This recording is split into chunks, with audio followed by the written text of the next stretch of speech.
عمران ایک جاہل اور منافق آدمی ہے. ابھی عمران خان کا نیریٹو آپ دیکھیں, میں اس کے خلاف ہوں بہت زیادہ. جو اس کی جو فورس ہے وہ صرف اور صرف 3-4 سال میں بنی ہے. عمران بہت بڑا جھوٹا آدمی ہے کیونکہ اس نے گمراہ کیا لوگوں کو. اس ملک کے اندر گالم گلوچ کا, فوش گالم گلوچ کا کلچر بنایا. بچے سے لے کر بوڑھے تک ہر بندہ جو ہے وہ عمران خان کا دیوانہ ہے. یہ برابری پارٹی پہلی پارٹی ہے جس کا نام پورے پاکستان میں آہستہ آہستہ ہر ایک کی زبان پہ جا رہا ہے. عمران ریاض جیسے وہ جو گھٹیا قسم کے, خبیث قسم کے لوگ ہیں. میں نے 25 سال کے, اپنے 26 سال کے کریئر میں کبھی بھی شادی کا شو نہیں کیا. بسم اللہ الرحمن الرحیم. Welcome to Bukhari podcast. ناظرین, جب سے یہ ملک بنا ہے تب سے مختلف سیاسی رہنماؤں نے اس عوام کو مختلف قسم کے سیاسی نعرے دیے. کسی نے 3D پالیسی دی ہے, ڈریس ڈین اور ڈائٹ, روٹی کپڑا اور مکان.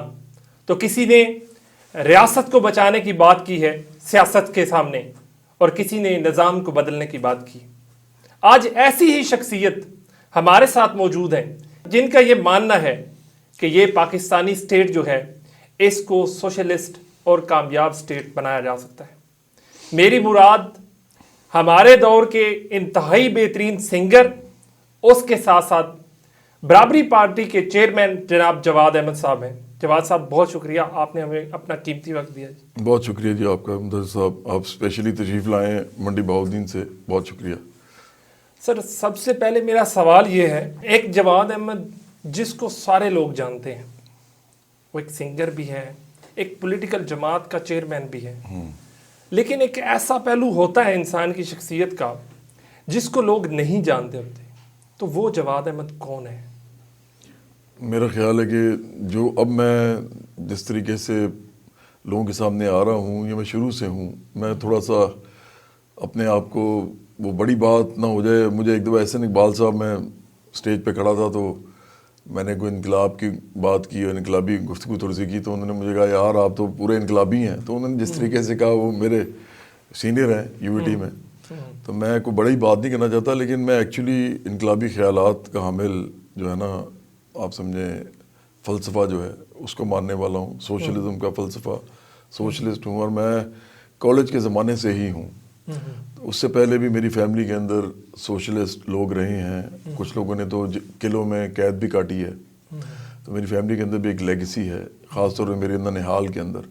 ددیال میں میرے جو ہیں وہ تھوڑے سے آپ سمجھیں کلچرلی لبریٹڈ لوگ تھے اور پروگریسو لوگ تھے. میرے والد صاحب موسیقی کو بڑا پسند کرتے تھے, دادا, میرے سارے چچا تایا اور ہماری پوری فیملی جو ہے بلکہ. تو اس لیے مجھے اس طرح کا ماحول ملا ہے. تو مجھے لگتا ہے کہ میں ایک پروگریسو آدمی ہوں اور ایک انقلابی آدمی ہوں, جس کو ابھی تک انسانوں کی اتنی بڑی سپورٹ نہیں فراہم ہوئی کہ ہم مل کے اس ملک کے اندر کوئی بہت ہی انقلابی قسم کی تبدیلیاں کر سکیں. تو اصل میرا یہی ہے. جیسے آپ نے بطور سوشلسٹ خود کو پیش کیا, ہماری یہ بدقسمتی سمجھ لیں کہ آج کے دور میں پاکستان کے اندر اتنی پذیرائی سوشلزم کو نہیں مل رہی. جی, آپ مجھے آسانی سے ڈیفائن کر سکتے ہیں کہ سوشلزم ہے کیا؟ ایک عام سننے والا بندہ جو ہے, ایک دیہات میں سننے والا, ایک ان پڑھ آدمی یا ایک کم فہم والا آدمی جو ہے, وہ سوشلزم کو بہت آسانی سے سمجھ سکے کہ یہ کیا ہے. یہ کسی تحریک کا نام ہے, کسی جذبے کا نام ہے, یا یہ کوئی فارم آف گورنمنٹ ہے, کیا ہے سوشلزم؟ اچھا, میں آپ کو نا پھر آپ کے ناظرین کے لیے 3 اس کی ڈفرینٹ ڈیفینیشنز بتاتا ہوں تاکہ ان کو پوری تھوڑا سا 360 میں سمجھ آ جائے کہ یہ کیا ہے. پہلا جو سوشلزم کا ڈیفینیشن ہے وہ تو بڑا سمپل یہ ہے کہ آپ کسی آدمی سے یا کسی عورت سے اس کی اہلیت کے مطابق کام لیں اور اس کے کام کے مطابق اس کا معاوضہ اس کو دیں. اور معاوضہ جو ہے وہ ریاست طے کرے. اور معاوضہ جب ہم کہتے ہیں کہ اس کے کام کے مطابق, تو ہماری مراد اس سے کام کے اوقات کار ہیں کہ کتنے گھنٹے کا کام ہے. اس میں یہ نہیں ہے کہ وہ کتنا سخت کام ہے یا کتنا نرم کام ہے یا کتنا انٹلیکچوئل کام ہے یا کتنا مینوئل کام ہے, مطلب ہاتھ سے کرنے والا. اس کی تخصیص نہیں ہے. تو ایک تو یہ اس کی ڈیفینیشن. دوسری ڈیفینیشن یہ ہے کہ جو پرائیویٹ پراپرٹی ہے, جس کو ہم نجی ملکیت کہتے ہیں. میں تھوڑا سا پھر پہلے یہ ڈسکلیمر دے دوں کہ ذاتی ملکیت اور نجی ملکیت میں فرق ہوتا ہے. ذاتی ملکیت یہ ہے کہ میرے پاس جو چیزیں میرے ذاتی استعمال کے لیے ہیں, اور پرانے زمانے میں تو لوگ عورتوں کو بھی ملکیت سمجھتے تھے، اب وہ ختم ہو گیا معاملہ. لیکن جو لوگ یہ سمجھتے ہیں کہ جی سوشلزم میں ہر چیز بڑھ جاتی ہے، تو وہ اس حد تک مذاق اڑانے پہ آ جاتے ہیں کہ پھر تو آپ کی بیگم یا آپ کے گھر والے وہ بھی بڑھ جائیں گے. تو ذاتی جو چیزیں ہیں بالکل فرق ہیں. نجی ملکیت ہم اس کو کہتے ہیں جس ملکیت کے اوپر سود، کرایہ، منافع یہ لیا جا سکتا ہے تینوں، یا وہ ایسی ملکیت ہو جو نان پروڈکٹیو ہو، جس کے اندر سے کوئی فائدہ کسی خلق خدا کو نہ پہنچ رہا ہو، آپ نے بس رکھی ہو، اور وہ آپ کے بس نام ہو، شان و شوکت کی وہ کا مظہر ہو. تو ایسی وہ تمام جو نجی ملکیت ہے، واسٹ لینڈز ہیں، بڑی بڑی انڈسٹریز ہیں، کمانڈنگ ہائٹس آف اکانومی ہے، یہ ہم نہیں سمجھتے کہ کسی آدمی کے کسی یا کسی عورت کے انڈیویجول قبضے میں ہو، یہ ریاست کے پاس ہونی چاہیے. تو یہ اس کو ہم کہتے ہیں ایبولشمنٹ آف پرائیویٹ پراپرٹی. تو اس کو یہ دوسری ڈیفینیشن ہے کہ پرائیویٹ پراپرٹی کو ختم کیا جائے، نجی ملکیت کو، اور وہ تمام ریاست کے پاس جائے. تیسرا اس کا ڈیفینیشن یہ ہے کہ جو ذرائع پیداوار ہیں، جو مینز آف پروڈکشن ہے، وہ ریاست کی ملکیت ہوں، وہ انڈیویجولز کی ملکیت نہ ہوں، انسانوں کی نہ ہوں، کیونکہ اس کے بعد صحیح استحصال شروع ہوتا ہے باقی انسانوں کا. کیونکہ کیپٹلزم چلتا ہے منافع خوری پہ، پروفٹیبلٹی پہ بیسکلی. تو جب آپ پروفٹ کماتے ہیں، لوگوں کے ہی خون پسینے سے محنت کی گئی کہ آپ ان کو پے نہیں کرتے، ان کی لیبر کا جو حصہ آپ منافع میں لے جاتے ہیں، وہ اصل میں ان پیڈ لیبر ہوتی ہے اس کی. ہم یہ سمجھتے ہیں جو اس کو نہیں دیا گیا معاوضہ، کیونکہ وہی ہے جو سرپلس ویلیو پروڈیوس کرتا ہے، وہی ہے جو آپ کا ریونیو جنریٹ کرتا ہے، وہی ہے جو آپ کی مصنوعات بناتا ہے یا غلہ اگاتا ہے یا جو بھی ہے. اور وہ آپ کہتے ہیں کہ چونکہ سرمایہ میں نے لگایا، تو اس آدمی کو اس کی محنت کا معاوضہ دے دیا گیا. جبکہ ہمارا اس معاملے میں جو پہلا مقدمہ ہے وہ یہ ہے کہ سرمایہ آیا کہاں سے. سرمایہ آیا بھی اس طرح ہے کہ وہ پہلے ہی بھی کسی کا استحصال کر کے سرمایہ جمع کیا گیا. تو اس کا مطلب یہ ہے کہ مینز آف پروڈکشن جو ہے وہ اگر عام لوگوں کے ہاتھ میں ہو، ریاست کے ہاتھ میں نہ ہو، تو اس سے پھر ایک بہت بڑی تفریق پیدا ہوتی ہے جو کیپٹلزم میں آپ دیکھ رہے ہیں. ایکیومولیشن آف ویلتھ ہوتی ہے، مطلب چند ہاتھوں میں سارے دولت چلی جاتی ہے، اور باقی لوگ جو رحم و کرم پہ ہوتے ہیں اسی رولنگ کلاس کے، جو کہ پھر نہ صرف آپ کا معاشی بلکہ سیاسی نظام بھی چلاتی ہے. تو یہ تینوں ڈیفینیشنز ہیں. ایک میں دے دیتا ہوں سمری، کہ ایک تو یہ ہے کہ کسی سے اس کی اہلیت کے مطابق کام لیا جائے اور اس کو اس کے کام کے مطابق معاوضہ دیا جائے. دوسری یہ ہے کہ پرائیویٹ پراپرٹی جو ہے اس کو ختم کیا جائے اور اس نجی ملکیت نہیں ہونی چاہیے، ریاست کے پاس ہو. اور تیسرا یہ کہ ذرائع پیداوار جو ہیں، جو پیداوار کے بلکہ آلات پیداوار بھی جو ہیں، یہ ریاست کی ملکیت ہوں. وہ جس طرح چاہے اس کو پروڈکٹیوٹی میں تبدیل کرے، انسانوں کو اس کے اندر ایک پیداواری عمل میں ڈال کے. اچھا، میری پوری کوشش ہوگی کہ میں آپ کو بات کرنے کا ضرور پورا موقع دوں، آپ چیزوں کو ایکسپلین کر سکیں. جیسے 2 ہفتے پہلے ہوئے ویسا نہ ہو. اچھا، آپ بار بار ایک جگہ پہ کہہ رہے تھے مجھے بات کمپلیٹ کرنے دیں. تو اچھا مجھے یہ بتائیں کہ 80s سے پہلے سوشلزم پوری دنیا میں چھائی ہوئی تھی. تقریباً دنیا کے 80% علاقوں پہ سوشلزم جو ہے کسی نہ کسی صورتحال میں موجود تھی. لیکن آج اس کی کیا یہ ناکامی نہیں ہے سوشلزم سسٹم کی کہ لوگوں کا اعتماد ختم ہو گیا ہے کہ اب تقریباً ہر جگہ پہ کیپٹلزم موجود ہے اور مضبوط بھی ہے؟ آپ کی اس کے بارے میں کیا رائے ہے؟ مدثر صاحب، یہ ایسے ہی ہے جیسے آپ کسی گاؤں میں جائیں اور وہاں جا کے کہیں کہ چودھری جو ہے نا یہ بھی آپ کی طرح کا انسان ہے.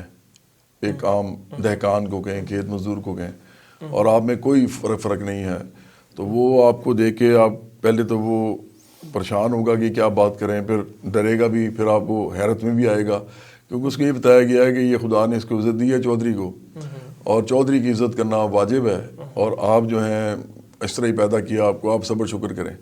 اس کو ہم کہتے ہیں برین واشنگ. برین واشنگ جو ہے وہ تعلیم سے بھی ہوتی ہے، باقاعدہ اس کے کورسز جو آپ کے پڑھائے جاتے ہیں، سلیبس پڑھایا جاتا ہے، اس کے اندر بھی آپ کے یہ شامل ہوتی ہے. پھر میڈیا اس کو بہت زیادہ کرتا ہے.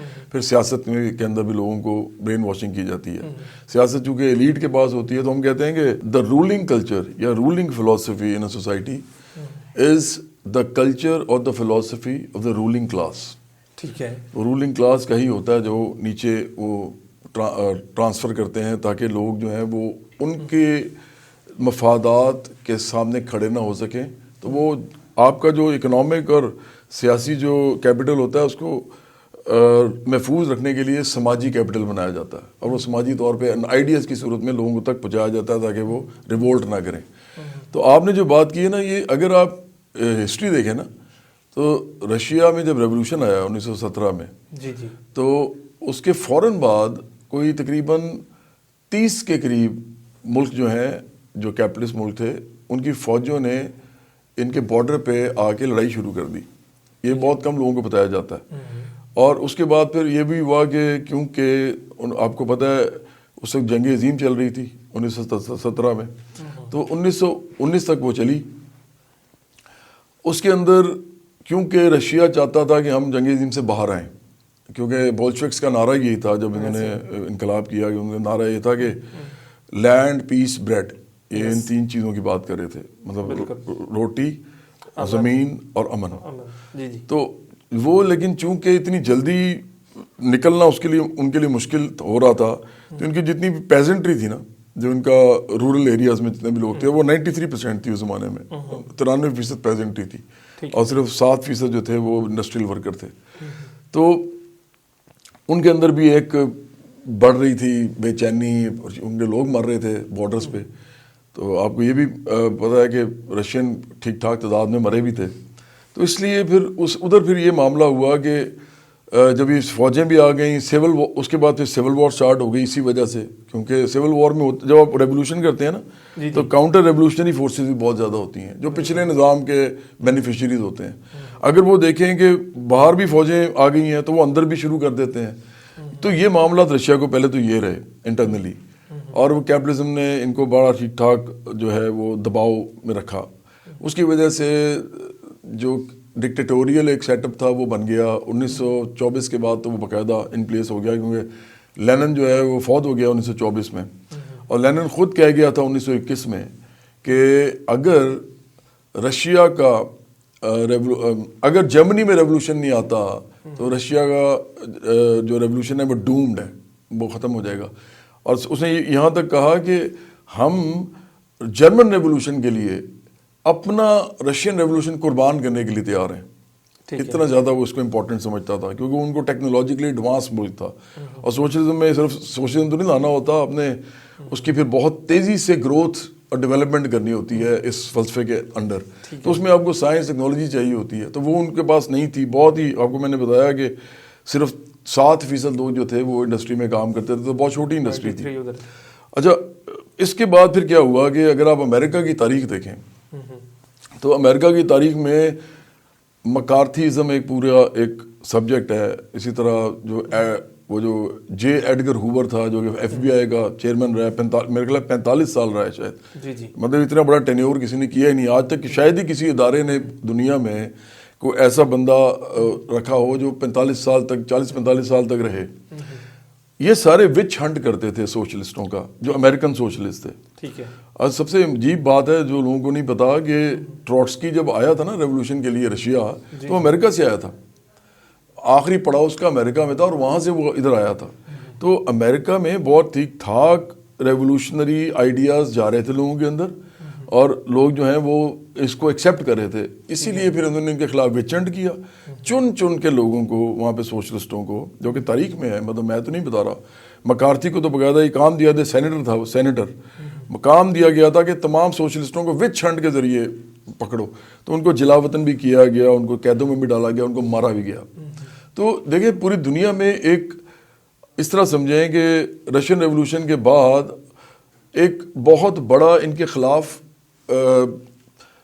ایک ایسا معاملہ شروع ہوا کہ کیمپین سے بھی زیادہ مطلب آسٹرسائز کیا گیا، مطلب جیسے کسی کو یہ کہہ کے کہ یہ تو شیطان ہے یا یہ تو دنیا میں برائی کی جڑ ہے، اس طرح ان کو گالی بنا دیا گیا۔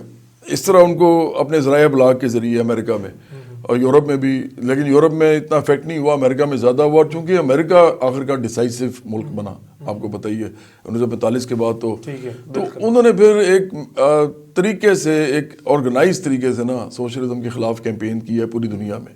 اب وہ نظریاتی کیمپین بھی ہے, وہ سماجی کیمپین بھی ہے. وہ یہاں تک کہتے ہیں کہ جی یہ تم خدا کے خلاف ہیں, حالانکہ میں آپ کے سامنے بیٹھا ہوں, میں مسلمان ہوں, بڑا پکا سچا مسلمان ہوں, مجھے اپنے مذہب سے بھی پیار ہے, مجھے رسول اللہ علیہ وسلم سے بھی پیار ہے مجھے, لیکن ہم تو یہ کہتے ہیں کہ مذہب کو سیاست میں استعمال نہیں ہونا چاہیے, ہمارا صرف یہ فلسفہ ہے. لیکن انہوں نے یہاں تک کہا کہ یہ خدا کو نہیں مانتے. دیکھیں کیپٹلزم میں بھی بہت سے لوگ خدا کو نہیں مانتے, سوشلسٹوں میں بھی ہو سکتے ہیں, بیوقوف ہیں جو اس طرح کی باتیں کرتے ہیں.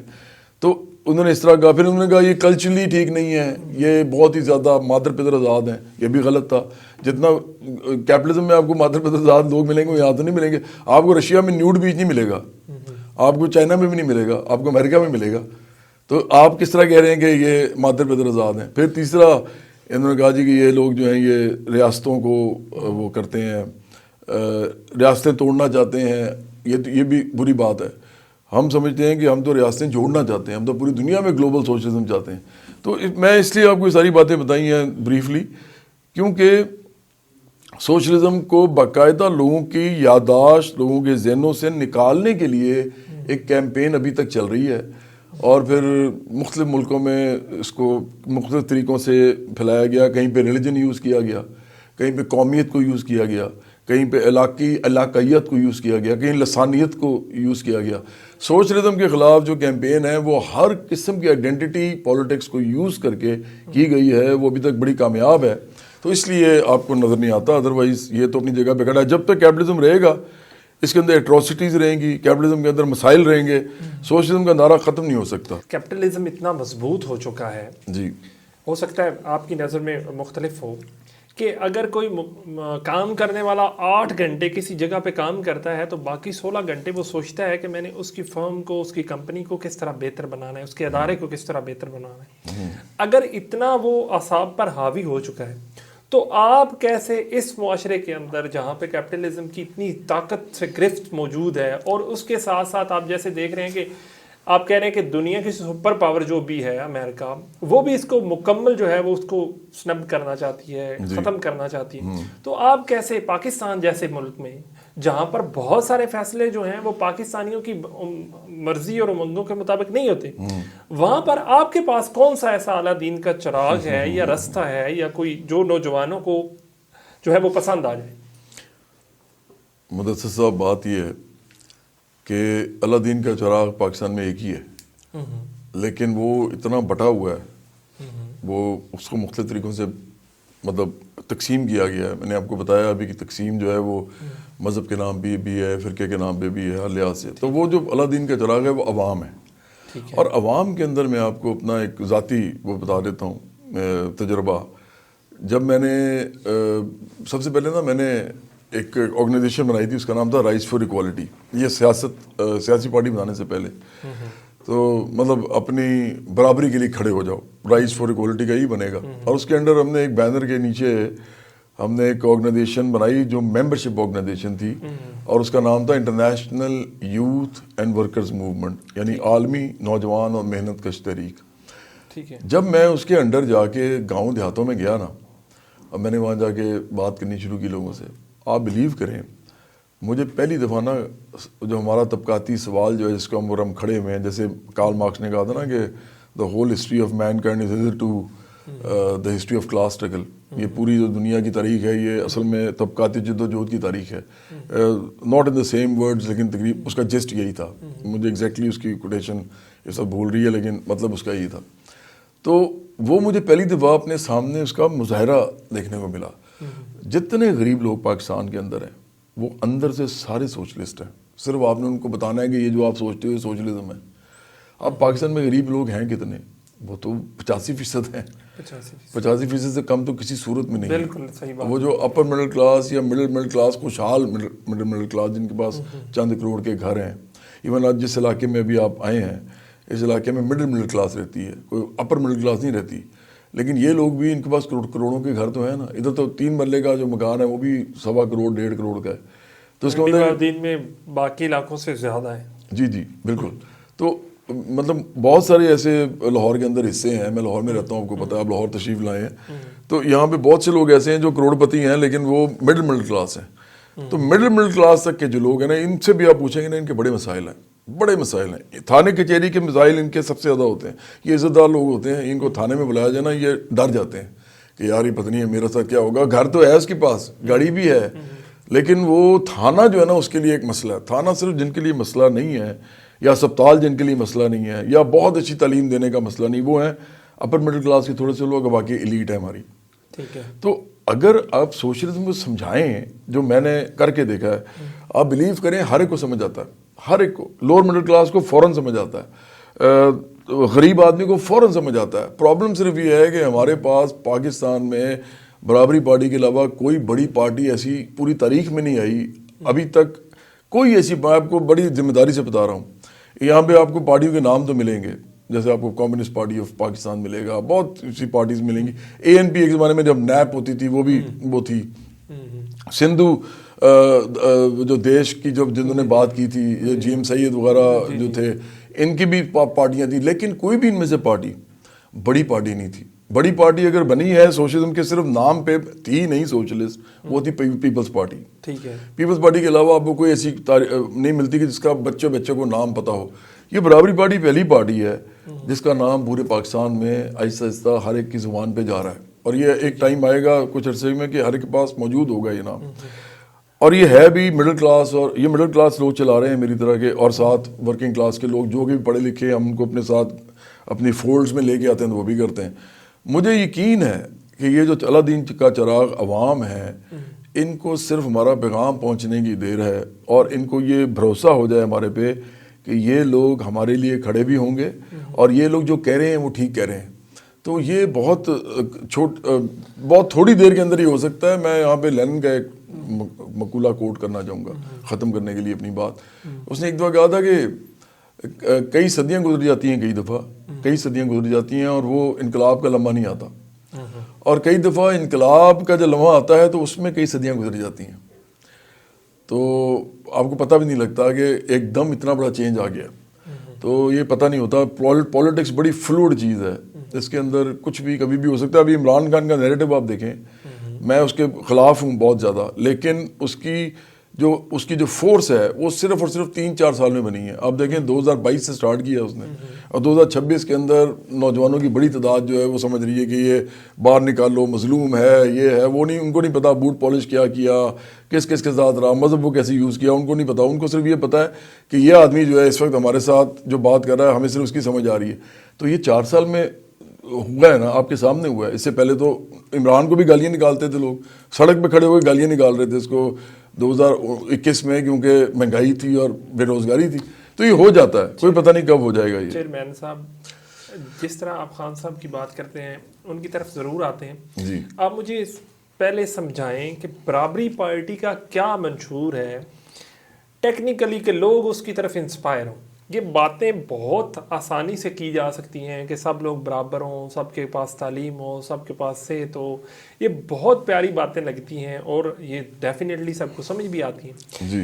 آپ کے پاس پریکٹیکلی کیا چیزیں موجود ہیں, ہماری معاشی کیا ایسی حالت موجود ہے کہ ہم یہ ساری چیزیں کر سکتے ہیں؟ کیا ہم IMF کے بغیر رہ سکتے ہیں؟ کیا ہم کریں گے کہ یہ چیزیں ساری ہو سکیں؟ اچھا, آپ کو شاید پتہ ہوگی IMF کے بارے میں, تو یہ جو اب کی جو گورنمنٹ ہے, اور جو کیونکہ ابھی نا اس وقت میں پہلے بتا دوں کہ میں کیوں یہ سمجھتا ہوں کہ شاید اس میں کچھ صداقت بھی ہو. کیونکہ سینٹرلائز کمانڈ جو ہے نا کسی بھی ریاست کی, وہ چاہے پولیٹیکل لوگوں کے ہاتھ میں ہو یا وہ اداروں کے ہاتھ میں ہو یا وہ ایک ہائیبرڈ سسٹم ہو, لیکن اگر وہ سینٹرل کمانڈ آپ کی تگڑی ہے اور اس کو کیوس نہیں مل رہا سوسائٹی سے, آپ کی سوسائٹی میں ہر وقت مظاہرے نہیں ہو رہے, دھرنے نہیں ہو رہے, لوگوں کو پاگل بنا کے سڑکوں میں نہیں لے کے آیا جا رہا غریب لوگوں کو, تو اگر سینٹرل کمانڈ صحیح ہو تو پھر وہ کیا کر سکتی ہے؟ وہ یہ کر سکتی ہے کہ پورے ملک کا اکنامک سٹرکچر جو ہے نا وہ خود اس کو دیکھے, کسی پریشر گروپ کی وہ نہ لے, کب بوجھ نہ لے, اور وہ خود دیکھے کہ ہم نے پاکستان کو قرضے سے کیسے نکالنا ہے. تو ابھی چونکہ ان کے پاس کمانڈ آئی ہوئی ہے اس وقت, انہوں نے ایک ہائیبرڈ سی گورنمنٹ رکھی ہوئی ہے اپنے ساتھ اسٹیبلشمنٹ نے, اور یہ بڑے بڑے ڈیسیجن لے رہے ہیں جس میں SIFC سے لے کے مطلب CPEC سے لے کے امریکہ چائنا کے ساتھ آپ کے جو تعلقات ہیں, وہ قطر, جو یہ سعودی عرب ہے اس کے ساتھ جو بھی ان کے ساتھ معاملات چل رہے ہیں, پولیٹیکو اکنامک جو معاملات ہیں, مجھے لگتا ہے کہ جو احسن اقبال نے بھی کہا نا کہ ہم کچھ عرصے میں IMF کو قرضہ اتار دیں گے اور ہم اس میں سے باہر آ جائیں گے، یہ بالکل ہو سکتا ہے۔ ود ڈیو رسپیکٹ میں آپ کی بات کاٹ رہا ہوں، اس کی معافی چاہتا ہوں۔ اچھا، جو ہمارے پاس جمہوریت کا لفظ ہے نا، میں اس پہ تھوڑا سا کر لوں، میں صرف اس پہ واپس میں آؤں گا، لیکن پوائنٹ پہ میں آ رہا ہوں جی کہ جو جمہوریت کا نظام حکومت ہے نا، اس میں جو فیصلے بڑے ہیں نا ملک کے، وہ عوامی نمائندے کریں گے، یہ اس کا بنیادی پرنسپل ہے جمہوریت کا۔ تو آپ کیسے جسٹیفائی کر سکتے ہیں؟ میں اس بات سے مجھے اختلاف نہیں ہے کہ جو چیزیں بہتر ہو رہی ہیں، آپ کی بہت ساری چیزوں میں ٹھیک جا رہے ہیں، لیکن کیا اس کو ہم جسٹیفائی کر سکتے ہیں کہ جو عوامی نمائندے نہیں ہیں وہی طاقت کا سر چشمہ بھی ہوں اور ان کے پاس ساری پاور ہو؟ آپ اسے کیسے جسٹیفائی کر سکتے ہیں؟ دیکھیں، بینگ اے سوشلسٹ میں اگر آپ کو بتاؤں نا، ہم تو جمہوریت جو سرمایہ دارانہ جمہوریت ہے اس کو مانتے ہی نہیں ہیں۔ ہم تو صرف اس لیے اس کے اندر ہیں تاکہ ہم الیکشن لڑ سکیں، کیونکہ یہی ہمارے پاس طریقہ، اور کوئی طریقہ ہے نہیں، اور کوئی طریقہ نہیں۔ لیکن اگر آپ مجھے یہ کہتے ہیں نا کہ جمہوریت جو ہے اس کے ایسا کوئی مرکب ہے یا ایسا کوئی وہ فارمولا ہے کہ اس کے ذریعے انسانوں کے اندر بہتری آ جاتی ہے، تو میں بالکل یہ نہیں مانتا۔ سرمایہ دارانہ جمہوریت میں تو یہ سوچنا بھی جو ہے میرا خیال ہے کہ بہت بڑا جرم ہونا چاہیے۔ سرمایہ دارانہ جمہوریت میں جمہوریت ان کے لیے ہوتی ہے جو جمہوریت کی وجہ سے فائدے اٹھاتے ہیں۔ آپ دیکھ لیں کہ پیسہ چلتا ہے، پیسے سے الیکشن لڑتے ہیں، الیکشن جیت کے وہ اوپر جاتے ہیں، الیکشن وہی لڑ سکتا ہے جس کے پاس پیسے ہیں، سوائے لوکل گورنمنٹ کے جس میں تھوڑی بہت آپ لے کے آ سکتے ہیں عام لوگوں کے نمائندے۔ MP MNA کے لیے پاکستان جیسے ملک کے اندر کروڑوں روپیہ لگتا ہے، جو کہ ایک عام مڈل کلاس کا اور غریب آدمی سوچ بھی نہیں سکتا لگانے کا۔ تو اس کا مطلب ہے کہ آپ کی آبادی کا جو تقریباً 95% جو حصہ ہے، 95% سوچ بھی نہیں سکتا الیکشن میں کھڑے ہونے کا۔ تو اس لیے یہ جمہوریت جہاں پہ پارٹیسپیشن نہیں ہے، جہاں پہ نمائندگی نہیں ہے، مطلب پارٹیسپیشن کو کیا کہیں گے،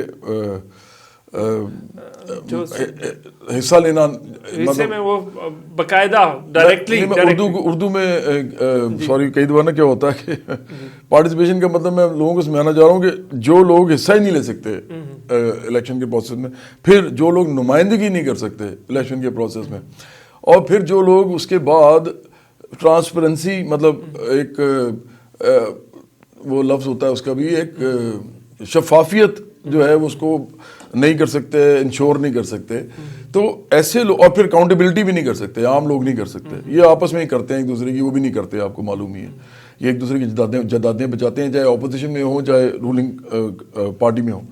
تو اس کا مطلب یہ ہے کہ جب لوگ یہ کر ہی نہیں سکتے تو سرمایہ دارانہ جمہوریت ایک فساد ہے۔ یہ بالکل ایسی کوئی جمہوریت نہیں ہے جس میں لوگوں کو ووٹ دینے کے علاوہ ان کے پاس کوئی بھی رائٹ ہو، اور وہ 5 سال لٹکے رہتے ہیں۔ پھر 5 سال ان کو یہ بھی نہیں وہ کر سکتے کہ گئے کہ اس آدمی نے ہم سے ووٹ لیا ہے تو جی اس کو ختم کریں، الیکشن دوبارہ کرائیں۔ وہ کہتے ہیں نہیں جی 5 سال اب آپ بھگتیں۔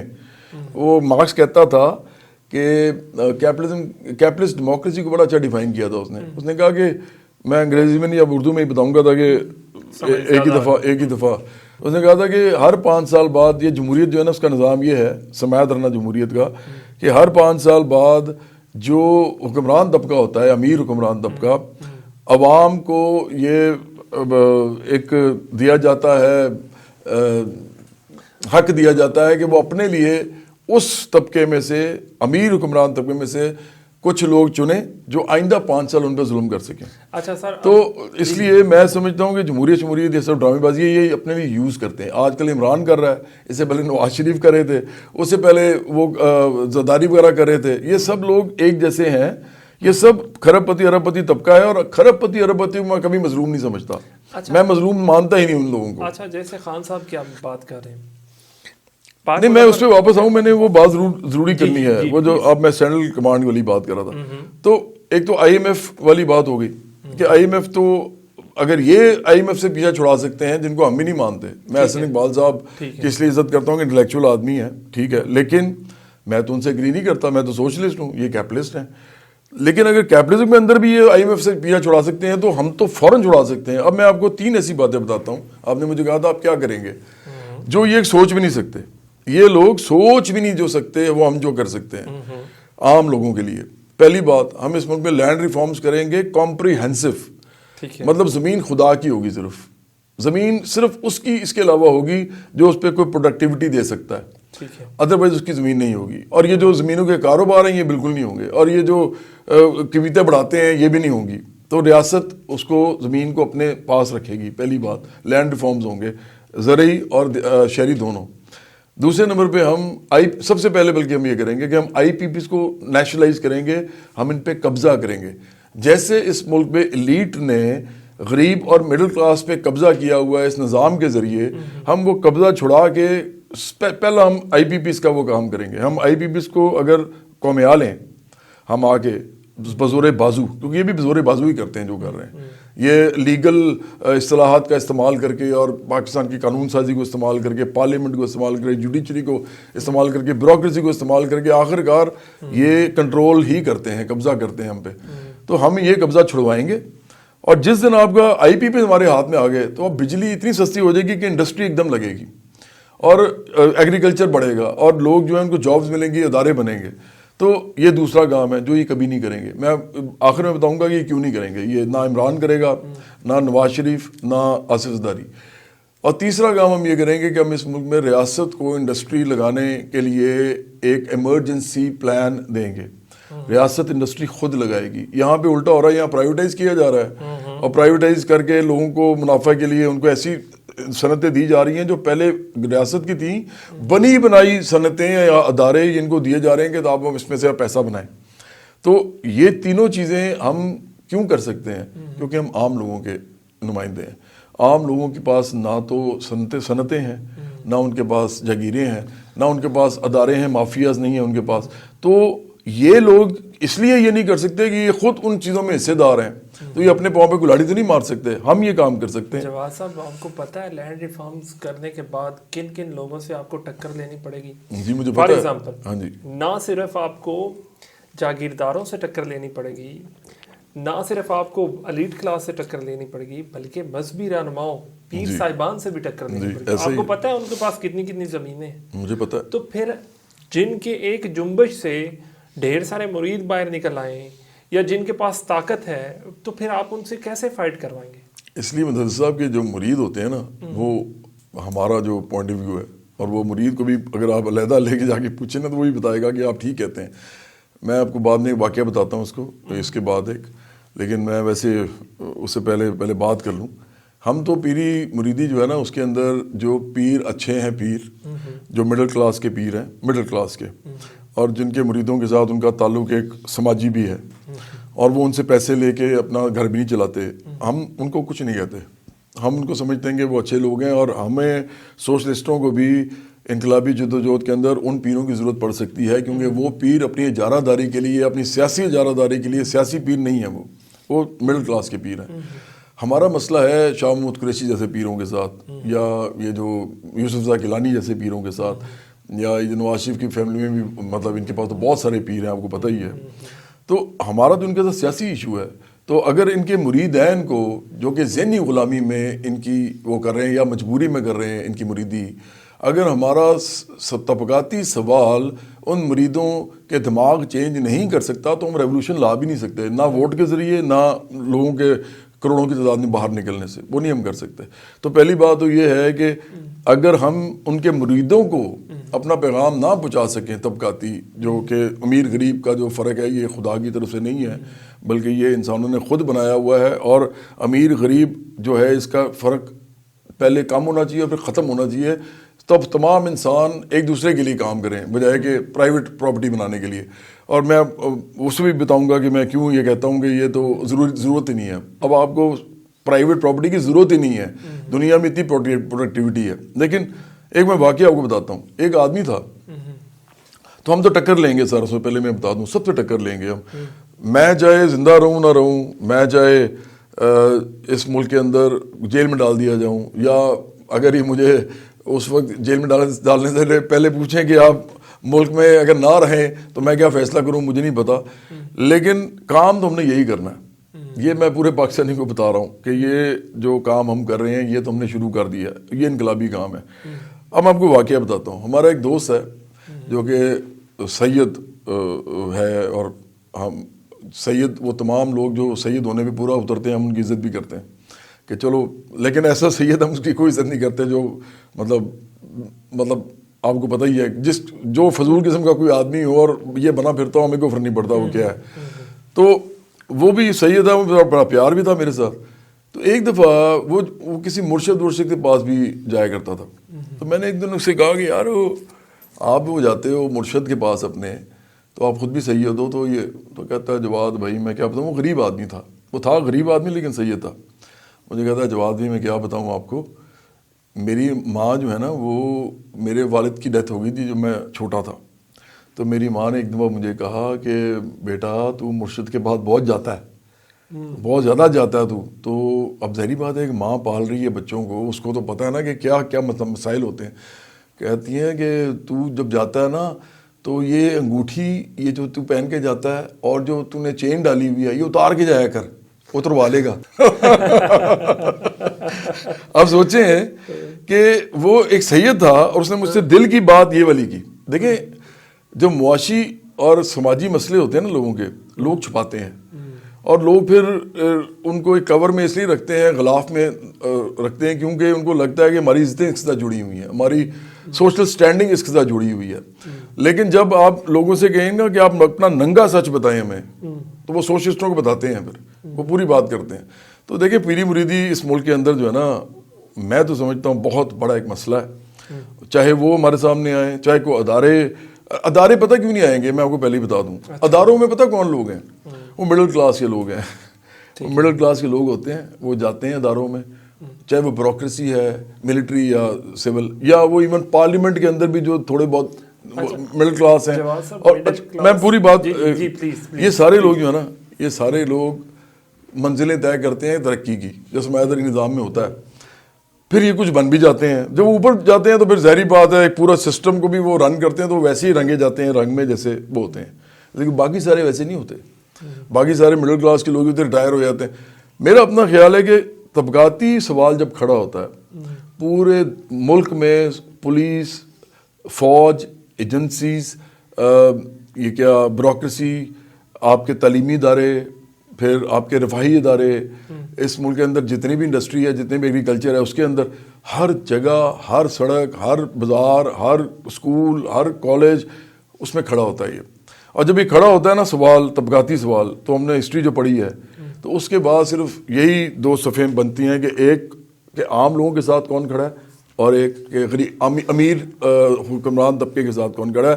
کوئی بھی پارٹی ہو، حکمران طبقہ جو ہے اس کے خلاف کون کھڑا ہے. اچھا، جیسے آپ بات کر رہے ہیں نا مڈل کلاس بندے کی بات کی یا عام طبقے کی بات کی، ایک بڑی پولیٹیکل جماعت ہے، اس کی عوام میں بہت زیادہ پذیرائی بھی ہے. اس نے ایک عام آدمی کو جس کے گھر بجلی نہیں لگی ہوئی تھی اسے وزیر اعلیٰ بنا دیا. تو آپ اسے کیسے دیکھتے ہیں؟ کس کو وزیر اعلیٰ بنا دیا؟ ایک ایسی شخصیت جو، اچھا عثمان بزدار کی بات جی میں دیکھیں عثمان بزدار نا اپنے علاقے کا سردار ہے وہ. اور دوسری بات یہ کہ یہ جو باتیں ہیں نا ساری عمران خان پھیلاتا ہے.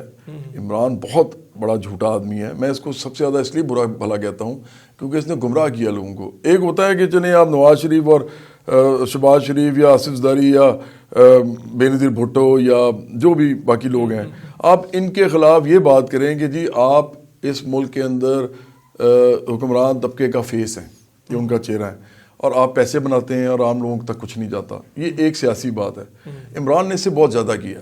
اس نے صرف یہ نہیں کیا کہ یہ بھی یہی ہے، لیکن اس نے اپنے اوپر لبادہ اڑا ہوا ہے کسی اور چیز کا ہے. یہ بھی یہی، اس کو بھی شوق ہے. اگر نواز شریف کے پاس ہزاروں کنال ہے تو اس نے 300 کنال 5 مرلے کا گھر بنا لیا. جواد نے تو نہیں بنایا، میں بنانا بھی نہیں چاہتا. مجھے ضرورت ہی نہیں ہے کہ میں بڑے بڑے گھروں میں رہوں، جا کے میں پھروں کتوں کے ساتھ وہاں میں ٹہل رہا ہوں. یہ شوق ہوتے ہیں ایسے لوگوں کے جن کو یہ شوق ہوتے ہیں.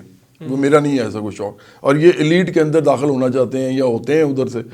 تو عمران ہے تو وہی، اس کے ارد گرد بھی وہی تھے، ابھی آج بھی وہی ہیں. دیکھیں یہ جتنے بھی اس کے بڑے بڑے لیڈرز ہیں سوائے چند مڈل کلاسیوں کے جو کہ اوپر آتے ہیں. مڈل کلاسی میں ان کو اس لیے کہہ رہا ہوں غلط سینس میں، کیونکہ ویسے تو مڈل کلاس میرے طبقے سے ہیں، لیکن وہ کھڑے ان کے ساتھ ہوئے ہیں جا کے. مڈل کلاس کو اپنی جماعتوں میں جانا چاہیے، غریبوں کو اپنی جماعت بنا کے جانا چاہیے. امیر کے ساتھ آپ جائیں گے آپ ویسے ہی ہو جائیں گے جیسے وہ پارٹیاں وہی ہیں نا، وہ ارب پتی کرب پتی پارٹیاں. ایک بات تو آپ مانیں نا واپس یہ آپ بے شک کر لیجئے. عمران کا مسئلہ یہ کہ اس نے ساتھ مذہب فروشی کی ہے، بدترین ضیاء الحق کے بعد سے زیادہ کبھی سندھ نے نہیں کی. اور مذہب کو باقاعدہ مسئلہ بنا دیا اس نے اس ملک کا، حالانکہ مذہب ہر ایک کے پاس ہے، یہ مسئلہ بننا ہی نہیں چاہیے تھا۔ دوسرا، اس نے اس ملک کے اندر گالم گلوچ کا، فوش گالم گلوچ کا کلچر بنایا۔ لوگ جب میں اس کے خلاف سخت الفاظ بولتا ہوں تو وہ لوگ کہتے ہیں جی کہ آپ کیوں بولتے ہیں، تو میں کہتا ہوں پہلے وہ دیکھو وہ کیا بولتا ہے، وہ سور بھی کہتا ہے لوگوں کو، یہ آن ریکارڈ میں آپ کو بتا رہا ہوں، جو ٹی وی میں پڑی ہوئی ہیں چیزیں، وہ لوگوں کو وہ جو حرام والی گالی ہوتی ہے وہ بھی دیتا ہے، وہ اس کی جو عام لائف ہے اس میں وہ فوش گالیاں نکالتا ہے عورتوں کے نام لے کے، تو مجھے رشتوں کے نام لے کے، میں تو کبھی نہیں کرتا۔ تو اس نے وہ پورا ایک سوشل میڈیا بنایا ہے جو کہ آپ میرے اگر جائیں اس پہ میرے پلیٹ فارم پہ کسی پہ بھی تو آپ کو پتہ چل جائے کہ یہ کون لوگ ہیں، یہ اس معاشرے کا فضلہ ہیں جو اس کے ساتھ یہ کر رہے ہیں، اور وہ باٹس ہیں، زیادہ تر عام لوگ بھی نہیں ہیں، وہ کچھ لوگ ہیں جو باٹس کے ذریعے کام کرتے ہیں، وہ انسان نہیں ہوتے بلکہ مشینیں ہوتی ہیں۔ اچھا، تیسرا اس نے کام جو کیا ہے وہ اس نے یہ کیا ہے کہ اس ملک میں پہلے اس نے بوٹ پالش کیے ہیں، بالکل وہی رستہ بنایا جو باقی سارے اپناتے ہیں، وہ بوٹ پالش کیے ہیں، بعد میں اس کی نمک رامی کی ہے، اب وہ آج کل انقلابی بنا ہوا ہے اور وہ فساد مچا رہا ہے میرے ملک کے اندر۔ تو میرے لیے سب سے بڑا ایشو اس لیے یہ آدمی ہے کیونکہ نیریٹو اس کا بک رہا ہے، نیریٹو ان کا نہیں بک رہا، اس کا بک رہا ہے، اور لڑائی جو سوشلزم کی ہوتی ہے نا وہ نیریٹو کی ہوتی ہے۔ یہ میں ہمیشہ لوگوں کو سمجھاتا ہوں کہ سوشلزم تو لڑائی پہلی کرتا ہی نیریٹو کی ہے، آپ لوگوں کو بتاتے ہیں نا کہ یار یہ نظام ٹھیک نہیں ہے، یہ نظام ٹھیک ہے، اب نیریٹو جو ہے وہ کس کا بک رہا ہے، وہ عمران کا بک رہا ہے، تو اس لیے عمران ہمارے لیے سب سے بڑا مسئلہ ہے اس ملک کے اندر۔ اچھا سر، جیسے آپ کہہ رہے ہیں کہ عمران سب سے بڑا مسئلہ ہے، آپ ایک سائڈ پہ کہہ رہے ہیں کہ وہ باٹس ہیں، وہ ایسی باتیں لکھتے ہیں، یا کچھ لوگ پیڈ ہیں وہ کر رہے ہیں، لیکن جو عام عوام ہے، آپ بھی یقیناً جانتے ہیں، عام عوام کو ان کی باتوں کو بھی جانتے ہیں، اس تک عمران خان پہنچ چکا ہے، وہ گالم گلوچ نہیں کرتے، بچے سے لے کر بوڑھے تک ہر بندہ جو ہے وہ عمران خان کا دیوانہ ہے۔ تو کچھ تو اس میں ہے نا؟ نہیں، کچھ نہیں ہے اس میں۔ دیکھیں میرے حساب سے عمران ایک جاہل اور منافق آدمی ہے، میں آپ کو پوری کتاب لکھ کے دے سکتا ہوں اس کے اوپر، اس کی جو حرکتیں ہیں۔ مسئلہ یہ ہے کہ اس ملک کے اندر جو لوگ ہیں نا، خاص طور پہ پی ٹی آئی کے لوگ اور خاص طور پہ نوجوان جو نئے آ رہے ہیں، وہ جاہل ہیں، ان کو پتہ ہی نہیں ہے کہ سیاست ہوتی کیا ہے۔ اگر آپ میری بات تو سنیں، دیکھیں عمران نے آ کے ایک کام ہے یہ کیا کہ ان کو بتایا کہ یہ دونوں جو ہے نا برے ہیں، یہ دونوں ایسے ہی۔ اچھا، اس کے بعد عمران چونکہ اس کے ساتھ فوج بھی تھی، اس کے پاس بیانیہ بنانے کے لیے میڈیا تھا، فوج تو بیانیہ بنانے کے لیے فوراً میڈیا آپ کو دیتی ہے۔ ابھی میں فوج کے ساتھ چلا جاؤں نا تو آپ کو ہر وقت فون پہ میں ہی نظر آؤں گا، اور جب اگر میں نظر آؤں گا آپ کو تو پھر جو میں بول رہا ہوں وہ بھی پھر نظر آئے گا۔ تو عمران کے ساتھ جیسا کیا گیا، اس کو باقاعدہ ہیرو بنایا گیا، پہلے تو یہ ساری سیٹیں ہار جاتا تھا اپنی، تو یہی بندہ تھا نا، یہ کوئی ہیرو تو نہیں تھا، اس کو بیچارے کو ووٹ کو نہیں دیتا تھا، 8 سیٹیں ہار گیا تھا 1997 میں۔ ابھی 5 سال پہلے اس نے ورلڈ کپ جیتا تھا، اور ابھی 1 سال پہلے چوکت خانہ بنایا تھا، ساری سیٹیں ہار گیا تھا۔ انہی کے ماں باپ نے، جو آج کل کے لڑکے لڑکیاں ہیں، انہی کے ماں باپ نے اس کو ووٹ نہیں دیا، دادا دادی نے ووٹ نہیں دیا، نانا نانی نے ووٹ نہیں دیا۔ اس کا مطلب یہ ہے کہ یہ کچھ نہیں تھا اس وقت سیاسی طور پہ۔ اب بات یہ ہے کہ یہ جو آدمی اس وقت جو بنا ہوا ہے وہ ایک جھوٹ کے نیریٹو پہ بنا ہوا ہے، اور لوگ جو ہیں ان کو پتہ نہیں ہے سیاست کا۔ میں نے لوگوں سے پوچھا، میں اس پروگرام میں جس کی آپ بات کر رہے تھے، میں اس میں لوگوں سے پوچھا، 80 لوگ بیٹھے ہوتے ہیں، میں نے کہا لیفٹ اور رائٹ کیا ہوتا ہے بتائیں، بائیں بازو دائیں بازو، کسی کو نہیں پتا تھا۔ تو اس لیے میں ایسی قوم کے اندر ایسے پی ٹی آئی کے لوگ جو ہیں ان کو ہدایت دینے کی بات کرتا ہوں۔ میں یہ نہیں کہتا وہ برے ہیں، میں کہتا ہوں جاہل آدمی برا تھوڑی ہوتا ہے، جاہل آدمی جاہل ہوتا ہے۔ اب میرا پوائنٹ آف ویو ہے نا، یہ تو میرا پوائنٹ آف ویو ہے، اور میں اس کو پروو کر رہا ہوں کہ اس کو یہی نہیں پتا کہ سرمایہ داری نظام کے اندر بائیں بازو دائیں بازو ہوتا ہے، اس کے اپنے اندر ہوتا ہے، اور آپ لوگوں کے لیے کون کھڑا ہے آپ کو دیکھنا پڑتا ہے کہ یہ میرے لیے کیا بات کر رہا ہے۔ عمران کی کون سی پالیسی ہے جو غریب کے حق میں ہے، جو کہ امیر کو ہاتھ ڈالتی ہے اور غریب کو تو کچھ دیتی ہے؟ ایک بھی نہیں ہے، ایک بھی نہیں۔ تو عام لوگوں کو یہ پتہ نہیں ہے۔ کمپیریٹیولی اگر ہم دیکھیں، جو ایلیٹ کلاس ہم پر حکمرانی کر رہی ہے، اس میں لوگوں کا یہ خیال ہے کہ خان صاحب از مچ بیٹر آپشن دین ادرس، ٹھیک ہے جی۔ اس میں کیا دیکھیں نا، اب کے پی کے حالات آپ دیکھیں، وہاں پہ جو انہوں نے وزیر اعلیٰ لگایا اور اس سے پہلے جو الیکشنز ہوئے، اباؤٹ 80% لوگوں نے ان کو ووٹ دیا۔ اب وہ سارے 80% لوگ جو ہیں وہ خراب ہیں آپ کی سوچ کے؟ خراب نہیں، میں نے ابھی آپ کو کہا تھا جاہل آدمی ضروری نہیں ہوتا وہ برا یا خراب ہو، چاہے وہ پنجاب ہے، چاہے پختونخوا ہے، چاہے بلوچستان ہے، چاہے وہ آزاد کشمیر کا علاقہ ہے، چاہے وہ گلگت بلتستان ہے، چاہے وہ سندھ ہے، یہ سارے علاقے جہاں جہاں پہ بھی عمران کے لوگ ہیں، اور وہ اس کو ہر لحاظ سے، ہر مطلب طریقے سے ڈیفینڈ کرنا چاہتے ہیں, دفاع کرنا چاہتے ہیں. جب میں ان سے یہ بات کرتا ہوں کہ عمران یہ ہے تو ان کے پاس کوئی جواب نہیں ہوتا, اور لیکن وہ پھر سورج نکلتے کو مانتے نہیں ہیں, کہتے ہیں یہ سورج نہیں ہے. تو میں ان کو جاہل ہی کہوں گا نا, یہ سب لوگ جاہل ہیں میرے لیے. اب جاہل آدمی کو آپ نے ڈیل کرنا ہوتا ہے علم اور شعور دے کے. آپ نے یہ نہیں کرنا ہوتا کہ آپ اس کو برا بھلا کہیں. میں ان کو برا نہیں کہہ رہا, میں کہہ رہا ہوں وہ جاہل ہیں. دیکھیں جاہل کا مطلب کیا ہوتا ہے؟ جاہل کا مطلب یہ ہوتا ہے کہ میرے پوائنٹ آف ویو سے جس کو پتہ ہی نہ ہو کہ وہ کیا کہہ رہا ہے. اور میں آپ کو بتا رہا ہوں کہ ایک چیلنج کرتا ہوں, میں آپ کو چیلنج کرتا ہوں, پی ٹی آئی کا کوئی بہت ہی زیادہ پڑھا لکھا آدمی یا عورت, یا پی ٹی آئی کا بالکل ان پڑھ سپورٹر مرد یا عورت, اس کو آپ میرے ساتھ بٹھا دیں, اگر وہ میرے ساتھ 100 میں سے ایک بات بھی ٹھیک کر گیا تو میں پھر آپ کہہ دیجیے گا کہ میں جاہل اس کو غلط کہہ رہا ہوں. وہ جاہل ہے. اب اس کو ہدایت دینی ہے نا. ہماری پارٹی تو ہدایت دینے کے لیے آئی ہے.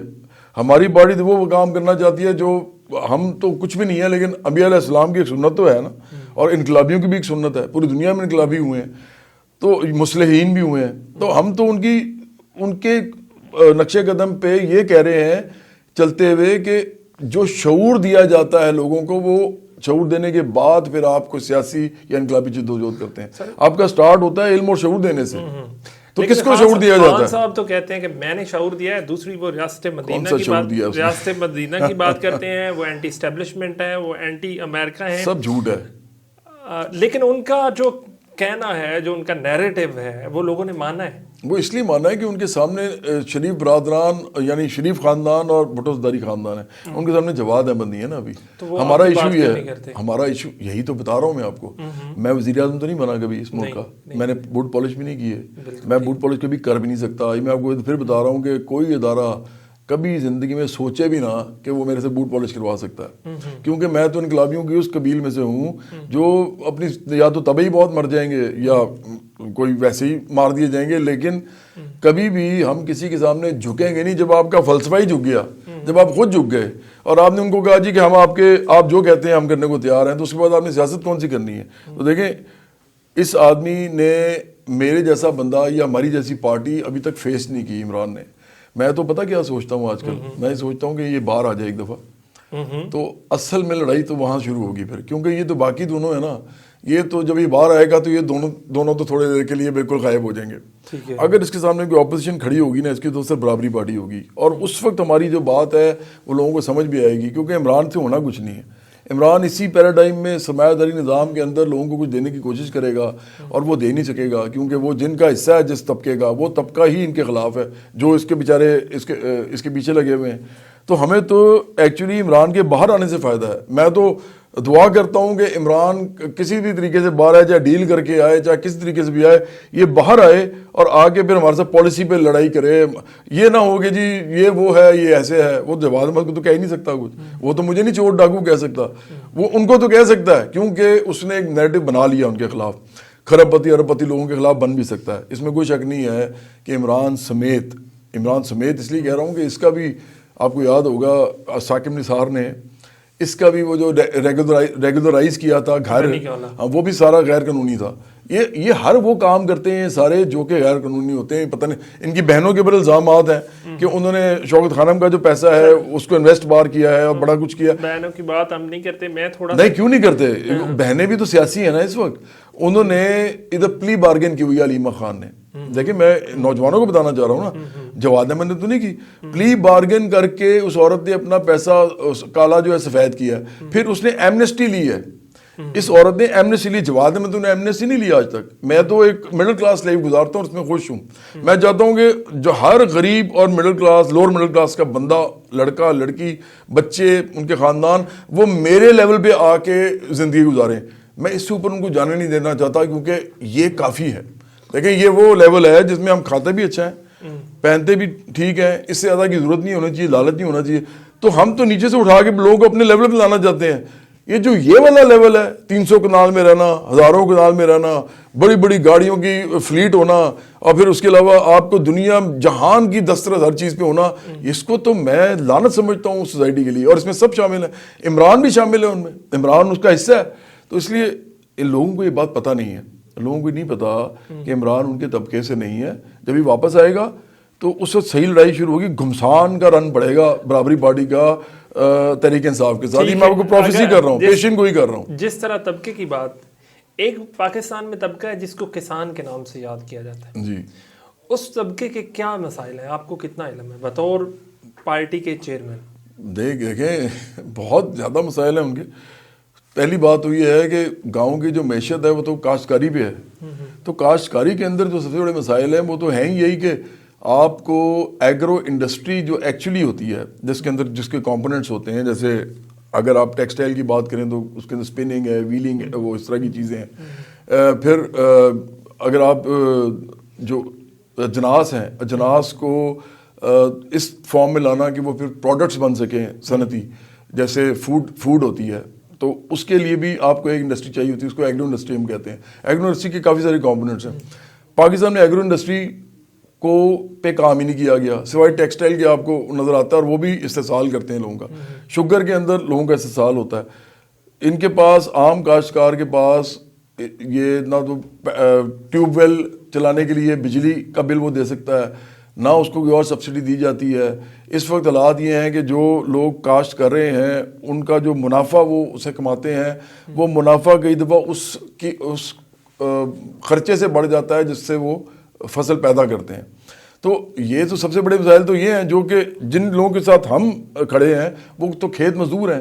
اگر آپ مجھ سے پوچھیں گے ہم سب سے پہلے کس طبقے کے ساتھ کھڑے ہیں, تو ہم سب سے پہلے سب سے نچلے طبقے کے ساتھ کھڑے ہیں, مڈل کلاس سے آدمی کھڑے ہیں. صاحب اس دفعہ جو سٹرس ہے, جی, مالٹا جو ہے, جو اس کی وجہ سے پاکستان پہچانا جاتا ہے, عام مالٹا. آپ کو پتہ ہے مالٹا جو ہے وہ گلیوں میں رول رہا ہے. دوسری یہ کہ جس طرح آپ کی بھی یہ ہو سکتی ہے, سوشلسٹ کی بھی یہ ہو سکتی ہے کہ مارکیٹ کو گورنمنٹ نے اپنے ہاتھ میں رکھنا ہے. گندم کی مارکیٹ کو جب گورنمنٹ نے کنٹرول کیا ہے, تو جب کسان کے پاس سے گندم نکلی ہے تو 1900 روپیہ من نکلی ہے. ٹھیک ہے جی, اور اب وہ 5500 روپیہ من تک چلی گئی ہے. تو فائدہ کس کو ہوا؟ آڑتی کو فائدہ ہوا ہے. اس کا ذمہ دار کون ہے؟ حکومت ہے, ریاست ہے. کون سی حکومت ہے؟ کس کو آپ ذاتی طور پہ ذمہ دار سمجھتے ہیں؟ فلاں بندہ جو ہے اس کی غلط پالیسیوں کی وجہ سے کسان کی حالت بری ہوگی. میں سمجھتا ہوں کہ بندہ تو نہیں ہوتا, پورا سسٹم ہوتا ہے. ٹھیک ہے, پختونخوا, پنجاب, بلوچستان اور سندھ, ان چاروں کی جو رولنگ کلاس ہے وہ اس کی ذمہ دار ہے. مجھے اچھی طرح یاد ہے علی امین کے ساتھ میرا بڑا پرانا تعلق ہے. یہ جب میں ہوتا تھا نا, جب میں پڑھ رہا تھا تو اس زمانے میں نے اپنا پہلا البم جب نکالنا تھا تو یہ ہمارا جو ڈائریکٹر تھا جواد بشیر, یہ اس کے پاس آیا کرتا تھا اور یہ انجوائے کرتے تھے, وہاں آ کے بیٹھتے تھے, گپے مارتے تھے, جو بھی باقی چیزیں اور بھی ہوتی ہیں جو جوانی میں لوگ اکٹھے بیٹھ کے انجوائے کرتے ہیں, سگریٹ شیٹ پیتے ہیں. تو میں تھوڑا سا اور طرح کا آدمی تھا, تو میں ان کے ساتھ نہیں بیٹھتا تھا. لیکن اس کا ایک بھائی تھا فیصل امین, اس کا چھوٹا بھائی تھا, وہ میرے ساتھ اس کا بڑا پیار تھا. تو مجھے پتہ بھی نہیں تھا کہ یہ کون لوگ ہیں پیچھے سے. تو اب دیکھیں نا, اس نے علی امین جو ہے اس نے گھوڑے رکھے ہوئے اپنے پاس, بڑی بڑی اس کی وہاں پہ زمینیں ہیں. سہیل افریدی چکھلا خاصا کھاتا پیتا آدمی ہے. میں کیوں پہلے ان کی بات کر رہا ہوں, کیونکہ یہ کہہ رہے ہیں کہ ہم انقلابی ہیں. یہ کوئی انقلابی نہیں ہے. یہ سارے وہی ہیں جو بیسیکلی اس پختونخوا کے اندر بھی رولنگ کلاس ہے. اسی طرح پنجاب میں آ جائیں تو یہ جو شریف خاندان ہے یہ اس کا ڈائریکٹلی ذمہ دار ہے, اور ان کے ساتھ جو بھی لوگ ہیں جس کی آپ بات کریں.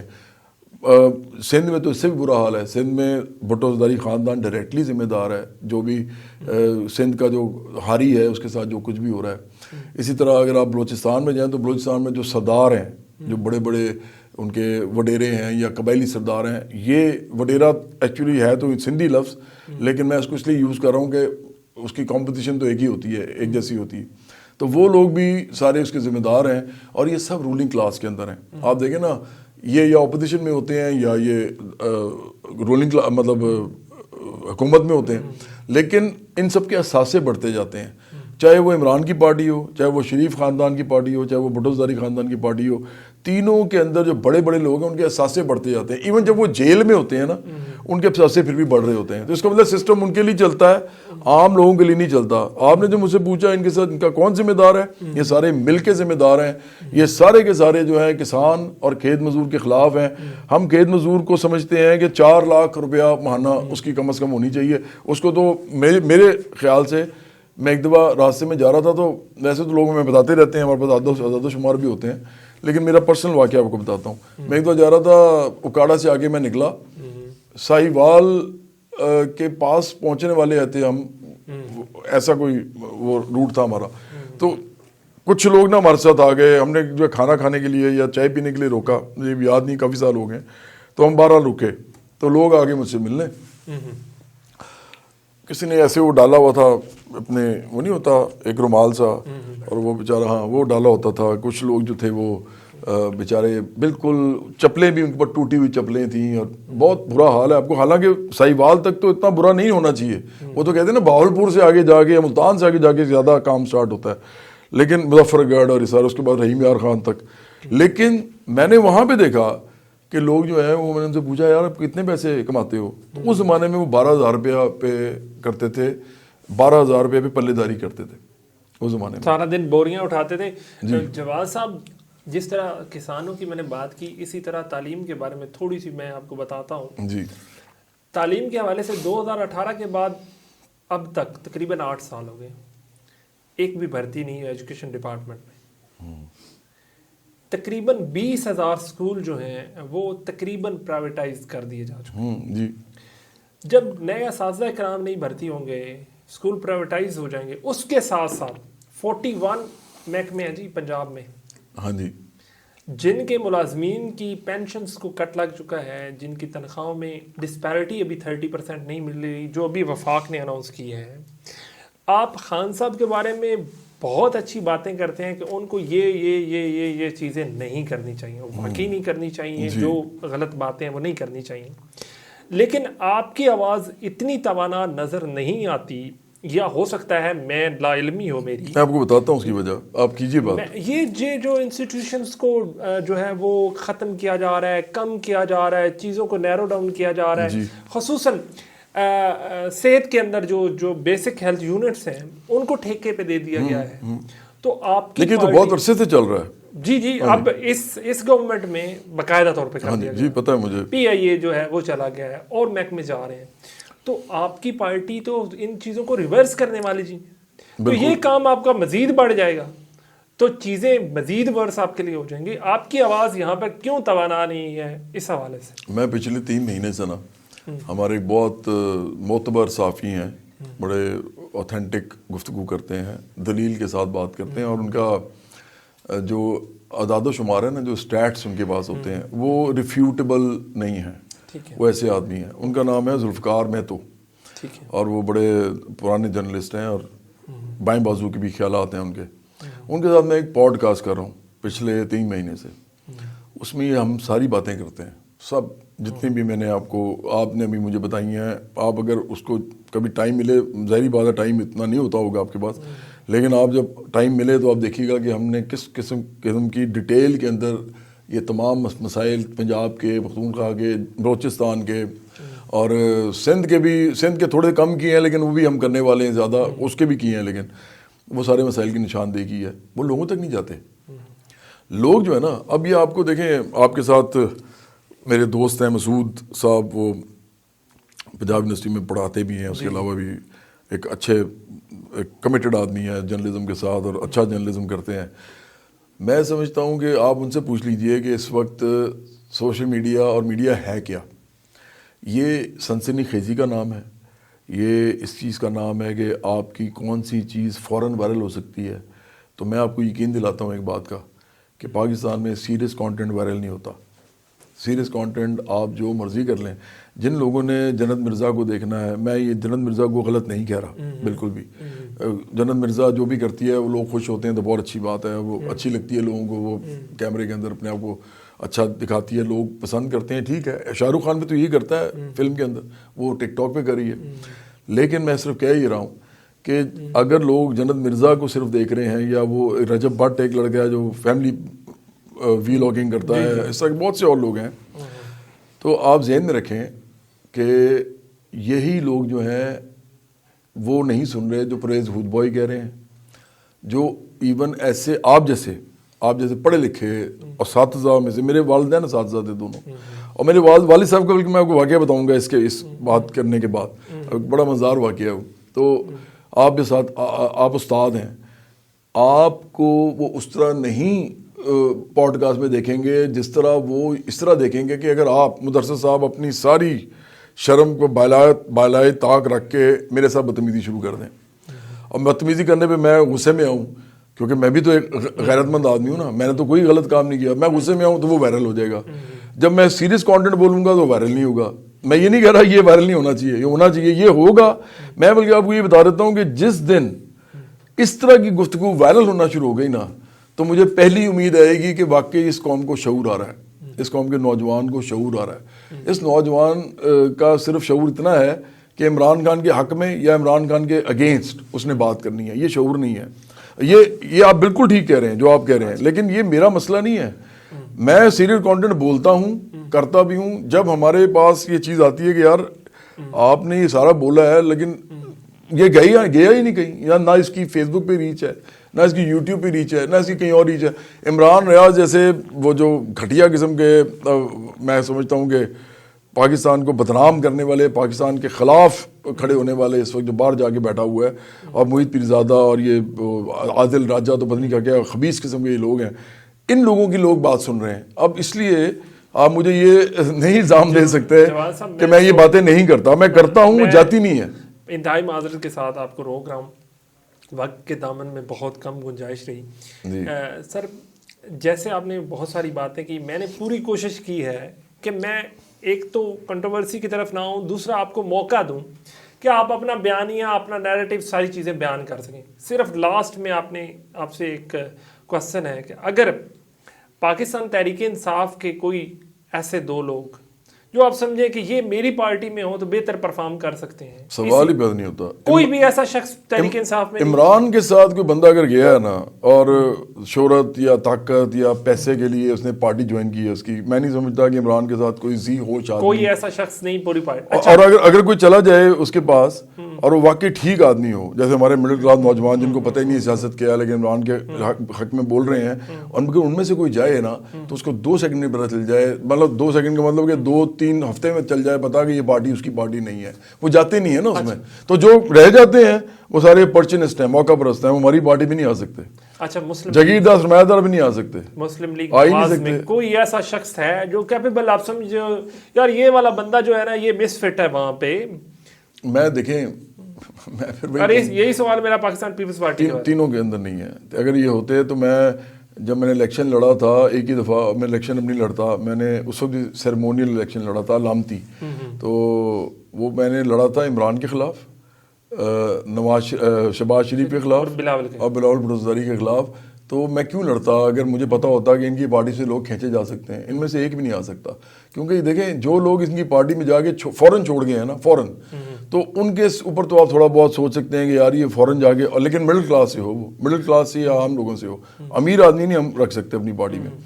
تو کیونکہ ہمارا ان سے سیاسی لڑائی ہے, طبقاتی لڑائی ہے, سیاسی طبقاتی لڑائی ہے. وہ چاہے اچھا آدمی بھی ہو لیکن وہ اگر کھرب پتی ارب پتی ہماری پارٹی میں نہیں آ سکتا. تو اگر وہ ایسا کوئی مطلب مڈل کلاس کا یا غریب آدمی گیا ہے ان پارٹیوں میں اور فوراً نکل آیا ہے تو اس پہ سوچا جا سکتا ہے, لیکن جو لوگ رہ گئے ہیں وہ سارے موقع پرست ہیں. جوان صاحب آخری سوال, بالکل آخری سوال. بہت سارے لوگوں کو جب میرے سوشل میڈیا ہینڈل سے یا میرے واٹس ایپ سے پتہ چلا کہ میں آپ کے پاس جا رہا ہوں, جی, تو بے شمار لوگوں نے مجھے کہا کہ ہم ان کی جو گلوکاری ہے اس کو مس کرتے ہیں. جی, آپ کی سیاست تو سارا ہم نے ڈسکس کیا, تو ان لوگوں کے لیے آپ کا کیا پیغام ہے جو چھوٹے چھوٹے بچے جب صرف پی ٹی وی چلتا تھا اور آپ کے گانے شام کے وقت چلتے تھے, اس کو سن کے بڑے ہوئے ہیں, تو ان کے لیے کوئی لاسٹ پیغام؟ میں تو ان کا سب سے پہلے شکریہ ادا کرتا ہوں بہت زیادہ. میں جس چیز کا شکریہ ادا کرنے لگا ہوں, عام طور پہ آرٹسٹ اس بات کا شکریہ ادا نہیں کرتے. وہ یہ کہتے ہیں کہ جی آپ کا بہت شکریہ کہ آپ نے ہمارے گانے سنے, ہمیں اتنا پیار دیا, ہمیں اتنی آپ نے جو محبت دی. یہ میں سارا کہتا ہوں, میں کہتا رہتا ہوں, میں نے بڑی دفعہ کہا ہے, میں بہت پیار کرتا ہوں لوگوں سے جو میرے میوزک سے مجھے پیار کرتے ہیں, اور وہ بھی جو میرے میوزک سے پیار کرتے ہیں میری سیاست سے نہیں پیار کرتے, اور وہ بھی جو کسی چیز سے بھی پیار نہیں کرتے, میں ان سب سے پیار کرتا ہوں. میں پاکستانی تمام لوگوں کے ساتھ کھڑا ہوں, خاص طور پر مڈل کلاس اور ورکنگ کلاس کے ساتھ اور غریب کے ساتھ. لیکن میں جس بات کا شکریہ ادا کرنا چاہتا ہوں وہ یہ ہے کہ ان لوگوں کی وجہ سے، ان سادہ لوگوں کی وجہ سے، ان بھولے لوگوں کی وجہ سے میں نے بہت زیادہ پیسہ کمایا. اور وہ جو پیسہ میں نے کمایا نا، ان کو معلوم نہیں ہے کہ میوزک انڈسٹری ہے کیا اصل میں، یا ڈرامہ انڈسٹری یا فلم انڈسٹری. سرمایہ داری نظام میں یہ سارے ڈپارٹمنٹ جو ہیں یہ پیسہ کمانے کی مشینیں ہیں. یہاں پہ آپ پیسہ کماتے ہیں جا کے، اور آپ جن کو پسند کرتے ہیں آپ پسند کر کے بھی اس کے پیسے بڑھوا رہے ہوتے ہیں. اصل میں خود آپ کے پاس کچھ نہیں ہوتا، لیکن آپ اس کو پسند کر رہے ہوتے ہیں اور اس کو بڑھا رہے ہوتے ہیں. اور سٹارز جو ہوتے ہیں یہ سرمایہ داری نظام کی پروڈکٹس ہوتے ہیں. یہ ایسی ہوتا ہے جیسے کہ کرکٹر ہے، وہ پی سی بی کا ایک گھوڑا ہے آخر کار، اور وہ اس کے ذریعے پیسہ بناتا ہے. وہ پیسہ بناتا ہے اسی لیے جب ایک آدمی کوئی اچھا نہیں کھیلتا تو اس کی جگہ جو لائن میں لگا ہوا وہ نہیں آتا، اس کو 10-12 چانس اور دیے جاتے ہیں، کیونکہ اس کا ایک لیبل بنا دیا گیا ہوتا ہے. اس کے اوپر ہی تو پیسہ بنانا ہوتا ہے آپ نے. جیسے یہ جی بڑا اچھا پلیئر ہے، اس کو ہیرو بنایا جاتا ہے. وہ جب ایک برانڈ بن جاتا ہے تو اس کے اوپر پیسہ بناتے ہیں آپ. تو سرمایہ داری میں ہوتا ہے ایسے.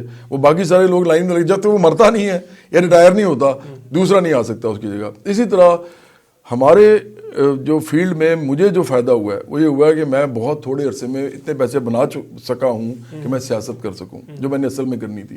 تو میں ان کا شکریہ ادا کرتا ہوں کہ انہوں نے مجھے بہت پیار دیا، میرے گانے سنے، میرے کانسرٹس پہ آئے، اور اس کی وجہ سے میں بہت زیادہ پیسہ اس طرح بنا سکا کہ اب میں کوئی پیسہ نہیں چاہتا. اور اب آج کل یہ بھی بتا دوں ان تمام لوگوں کو کہ میرے سے زیادہ آپ کو غیر لالچی آدمی نہیں ملے گا سیاست میں.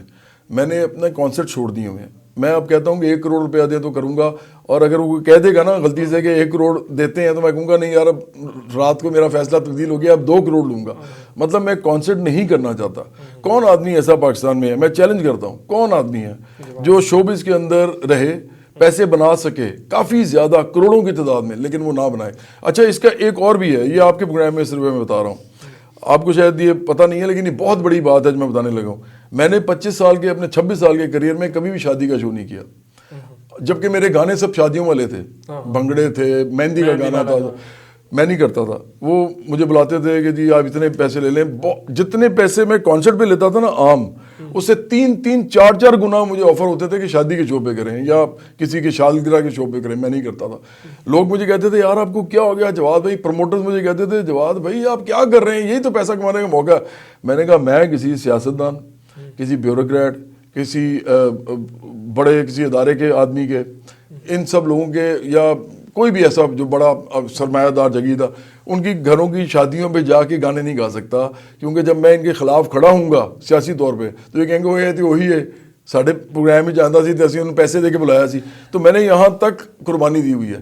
آج بھی میں قربانی ہی دے رہا ہوں، میں لوگوں کو بتانا چاہتا ہوں، لیکن آپ لوگوں کے بغیر ہی ممکن نہیں ہوگا جو ہم کرنا چاہتے ہیں.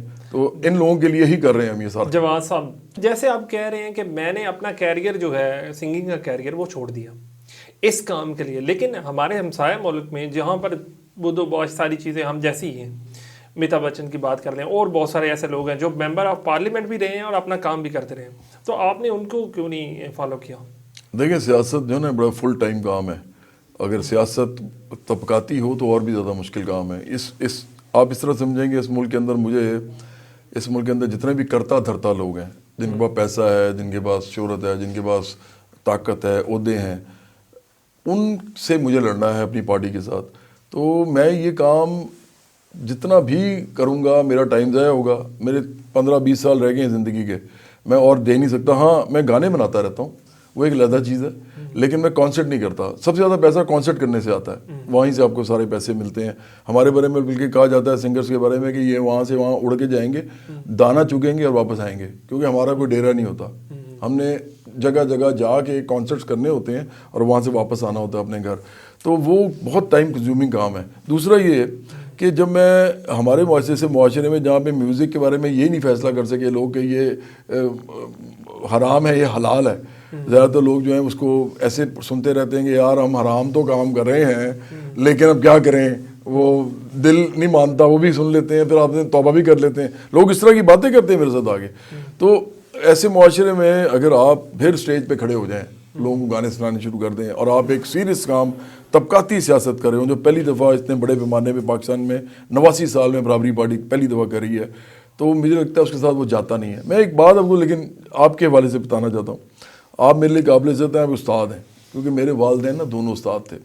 یہ مسعود جو ہیں ان کی بھی میں زیادہ عزت اس لیے کرتا ہوں کہ یہ بھی استاد آدمی ہیں, جو آپ کے دوست ہیں, میرے بھی چھوٹے بھائیوں کی طرح ہیں. دیکھیں میرے والد صاحب نے ایک دفعہ کیا کہا, میں نے واقعہ آپ کو سنانا تھا, مجھے وہ بھول جائے گا پھر ادروائز. میرے والدین پڑھاتے تھے پولیٹیکل سائنس, ابو پڑھاتے تھے گورنمنٹ کالج لاہور میں, والدہ پڑھاتی تھی لاہور کالج آف ویمن میں, وہ head of the department retire ہوئی تھی.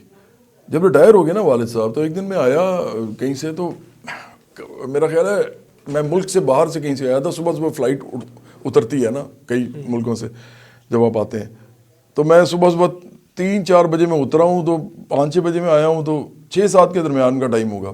تو میرے والدین جو تھے نا اس وقت میری امی نماز پڑھ کے نا تو وہ پڑھاتی تھی, چائے بناتی تھی, اور چائے بنا کے تو وہ دونوں پیتے تھے, اور کیونکہ وہ پروفیسر تھے تو انہیں صبح اٹھنا ہوتا تھا, ان کا ایک روٹین تھا پورا, تو اس روٹین کے مطابق وہ چائے پی رہے ہوتے تھے. میں اندر گیا تو والد صاحب نے نا, مجھے یاد ہے وہ اخبار وہ بات سے اٹھا کے لائے تھے, اخبار ایسے پڑھ رہے تھے, ان کی اینک یہاں پہ تھی, مجھے ان کا چہرہ اچھی طرح یاد ہے, فوت ہو گئے ہیں 2 سال پہلے. تو وہ ایسے اخبار پڑھ رہے تھے, تو مجھے انہوں نے ایسے کر کے دیکھا, تو میری نا ان دونوں جیبوں میں نا, کیونکہ ظاہری بات ہے آپ پیسے تو نہیں رکھتے نا بیگ شیگ میں تو نہیں رکھتا کم سے کم, تو ان کو پتہ چل گیا کہ میری جیبوں میں نا پیسے ہیں. تو انہوں نے مجھے کہا یار کدھر سے یار, میں نے کہا جی وہ گیا تھا میں, ہاں ٹھیک ہے. کہتے یار ویسے گانا وانا تو میں بھی ٹھیک گا لیتا تھا. تو جو اتنا عرصہ یار میں نے دیکھو پروفیسرشپ کی ہے, اور وہ یہ نہیں کہہ رہے, وہ نادم نہیں تھے لیکن وہ مذاق کر رہے تھے. کہتے ہیں یار یہ تمہاری زندگی دیکھ کے مجھے لگتا ہے یار کہ میں نے اتنا یہ بچوں کو پڑھایا, کوشش کی کہ معاشرہ بدل سکوں, ہم سے تو نہیں اس طرح ہوا, تو میں پھر یہی کر لیتا جو آپ کر رہے تھے. یہ میں آپ کو بتاؤں یہ ایک تازیانہ ہے اس معاشرے کے اوپر. مطلب ادھر ٹیچر کی قدر نہیں ہے, ادھر کسی اچھے آدمی کی قدر نہیں ہے, ادھر پیسے کے پیچھے جو بھاگتے ہیں ان کی قدر ہے, شہرت کے پیچھے بھاگتے ہیں ان کی قدر ہے, یہاں پہ جو لوگ طاقت کے پیچھے بھاگتے ہیں ان کی قدر ہے, اور جن کے پاس شہرت پیسہ طاقت نہیں ہے وہ ان لوگوں کے پیچھے بھاگ رہے ہوتے ہیں جو ان چیزوں کے پیچھے بھاگ رہے ہیں. تو میرا خیال ہے یہ المیہ ہے ہمارے اس وقت سوسائٹی کا, اور اس کو برابری پارٹی سمجھتی ہے کہ ایک بہت بڑا یہ ایشو ہے, اس کو ہم نے ایڈریس کرنا ہے. اللہ کرے جی جیسے آپ باتیں کر رہے ہیں, خدا بند کریم ہماری زندگی میں ایسا وقت لائے کہ پاکستان کے تمام لوگ جو ہیں ان کو ایک ہی نگاہ سے دیکھا جائے, برابری کی نگاہ سے دیکھا جائے. میں نے پوری کوشش کی ہے کہ آپ کو موقع دوں کہ آپ اپنے منشور پہ بات کر سکیں, اپنی سوچ پہ, اپنے نظریات پہ بات کر سکیں. گو کہ ہم شاید 2-4 گھنٹے اور بات کر سکتے تھے. میں نے کسی سوال کو چھیڑا نہیں, یہاں پہ سوال موجود تھے, کسی کو نہیں آپ کے سامنے پوش کیا, بلکہ آپ کی باتیں سن کے سوالات کیے. تو میں آپ کا ایک دفعہ پھر بہت زیادہ شکریہ ادا کرتا ہوں, اور میں امید کرتا ہوں کہ آپ کی جو محنت ہے, جو کاوش ہے, جو کوشش ہے, وہ ضرور رنگ لائے گی, اور پاکستانی عوام جو ہے, جو اس وقت پسے ہوئے ہیں, ان کو ضرور کوئی نہ کوئی پرومیتھیس ضرور ملے گا. تھینک یو سو مچ سر. بہت شکریہ. آپ کا پوڈ کاسٹ اصل پوڈ کاسٹ تھا, جو اس کی اسپرٹ ہوتی ہے. آپ نے پوری بات میری سنی ہے, اور آپ نے سوالوں سے, میرے جواب سے نئے سوال نکالے ہیں. پوڈ کاسٹ اسی کو کہتے ہیں. تو آپ کو بہت ترقی ملے, اور آپ اس کام میں اور آگے جائیں. میری دعا آپ کے ساتھ ہے. شکریہ. Thank you. خدا حافظ.